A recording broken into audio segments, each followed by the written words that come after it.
Ես 7 տարի արդեն հայտարարատու անձ եմ եւ կոնկրետ առնչվում եմ կոռուպցիայի կանխարգելման հանձնաժողովի հետ տարին մեկ անգամ պարտադրված ներկայացնելու հայտարարագիր։ Ուրեմն ամեն տարի այդ հայտարարագիրը ներկայացնելիս ես ունենում եմ խնդիրներ կայքի հասանելիության,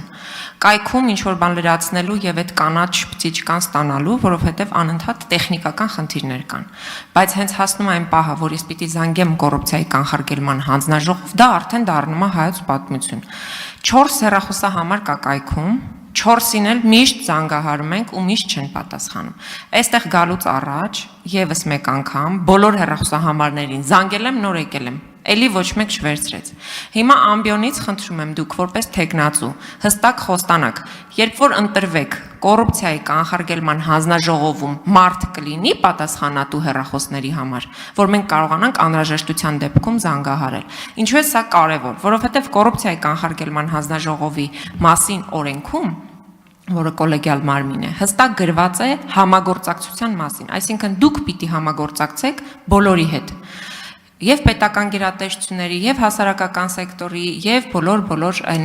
շահագրգիռ կողմերի հետ, ովքեր որ հետաքրքրված են կոռուպցիայի կանխարգելմամբ։ Հիմա մենք ինչպես կոմունիկացվենք։ Խնդրում եմ, որպես թեկնածու, ձեր մասով խոստանաք եւ այն տեսլականը ներկայացնեք, որ այս իրավիճակին մենք չբախվենք։ Դուք պատկերացնում եք, որ падգամավորն է բախվում, իսկ քանի հայտարարատու անձ կա պետական պաշտոնյա, ովքեր որ ամեն տարի անցնում են այս հոգեբանական, թույլ տվեք ասել, նյարդային գեր լարված իրավիճակով։ Շնորհակալություն։ Շնորհակալ եմ հարցի համար։ Նախ թույլ տվեք վերջից սկսեմ, անդրադառնամ հոգեբանական լարվածությանը։ Ես ինքս 2017 թվականից ի վեր հանդիսանում եմ հայտարարագիր ներկայացնելու պարտականություն ունեցող անձ, իհարկե ի պաշտոնե որպես ամուսին եմ հանդիսանում, ոչ թե պաշտոնս է հայտարարատու հանդիսանում, բայց թույլ տվեք փոքրինչ չհամաձայնվել ձեր հետ այն առումով, որ դա այդչափ լարվածություն է առաջացնում հայտարարատուների մոտ, ասեմ ինչու։ Ավելին, վերջին 2 տարում շատ մեղմվել է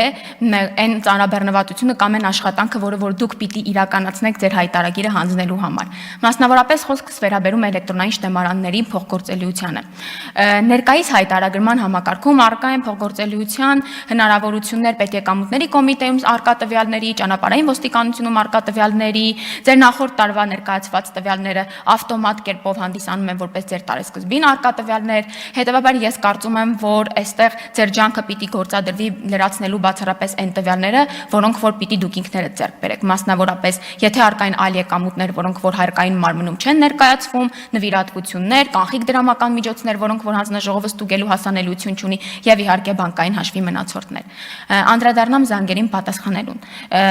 Այն ժամանակահատվածում, երբ որ հանձնաժողովը նոր է ձևավորված եղել, կարող եմ վստահաբար ասել, որ աշխատակազմը ոչ միայն թվականակով սակավ է եղել, այլ նաև համալրված հաստիկներն են շատ քիչ եղել։ Հայտարարատուների թիվը այո, շատ է, շուրջ 6000, եւ պատկերացրեք, որ 6000 հայտարարատուի միևնույն ժամանակահատվածում, այսինքն մայիս ամսին, պետք է սպասարկի ընդամենը 3-4 աշխատակից, որովհետեւ ցավոք սրտի մեր հասարակությունը հայտարարագիրը լրացնում է ոչ թե հունվարից մինչև մայիս, այլ հենց մայիս ամսին եւ ավելի վատ ասեմ մայիսի 30-ից 31-ը։ Այդ իսկ պատճառով հեռախոսազանգերին ոչ թե չեն պատասխանում, այլ հնարավոր է, որ նշված ժամանակահատվածում աշխատակիցը զուգահեռ խոսում է մեկ այլ հայտարարատուի հետ։ Ասեմ ավելին, վերջին շրջանում հանձնաժողովի նշված ստորաբաժանման աշխատակիցներ իրականացնում են վերապատրաստման աշխատանքներ։ Շրջում են մարզերով եւ ավականիների հետ իրականացնում են վերապատրաստումներ հայտարարագրերի լրացման ուղեցույցի հետ կապված։ Եվ առհասարակ բոլոր այն կառույցները, ովքեր ցանկություն են հայտնել մասնակցել վերապատրաստման գործընթացներին, հանձնաժողովը վստահաբար կարող եմ նշել, որ պատրաստական է իրականացնել եւ առհասարակ մասնակից դառնալ ցանկացած վերապատրաստման աշխատանքներին։ Զանգերի հետ կապված այժմ էլ չգիտեմ, չեմ կարող ամբողջությամբ չհամաձայնվել, որովհետև այո լինում են դեպքեր, երբ դուք այսպես ասած որպես սպասող երկրորդ զանգ եք հանդիսանում, որտեղ այդ պահին աշխատակիցը մեկ այլ հայտարարատուի բացատրում է ինչպես լրացնել այն հայտարարագրի հատվածը, որը որ ուղեցույցով հստակ կարգավորված է։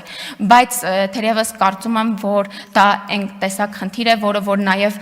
վերջերս լուծվել է, հաշվի առնելով այն հանգամանքը, որ դուք հայտարարագրում ունեք այդ պահին on-line հարց ուղղելու հնարավորություն։